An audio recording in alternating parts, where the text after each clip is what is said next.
মাসিকের সময় কি করা উচিত। আজকের ভিডিও খুব গুরুত্বপূর্ণ, আপনারা ভিডিওটি স্কিপ না করে মনোযোগ দিয়ে দেখবেন এবং অন্যকে দেখার সুযোগ দিবেন। প্যাড 1 পরিবর্তন। স্যানিটারি প্যাড বা মেনস্ট্রুয়াল কাপ ব্যবহার করুন এবং 4 থেকে 6 ঘন্টা পর পর পরিবর্তন করুন।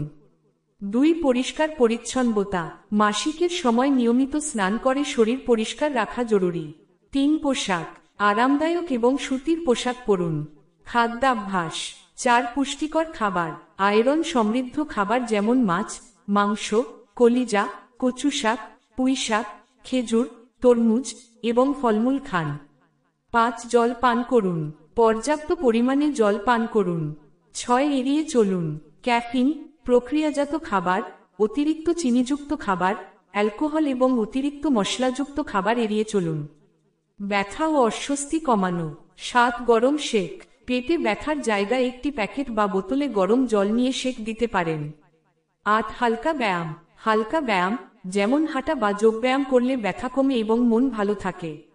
9 পর্যাপ্ত বিশ্রাম। মাসিকের সময় পর্যাপ্ত বিশ্রাম নেওয়া জরুরি। বিশেষ পরামর্শ। 10 ডাক্তারের পরামর্শ। যদি মাসিকের সময় অতিরিক্ত রক্তপাত, তীব্র ব্যথা বা অন্য কোনো অস্বাভাবিকতা দেখা দেয়, তাহলে দ্রুত ডাক্তারের পরামর্শ নিন। 11 সচেতনতা। মাসিকের স্বাস্থ্যবিধি সম্পর্কে সচেতন থাকুন এবং সঠিক তথ্য জানুন।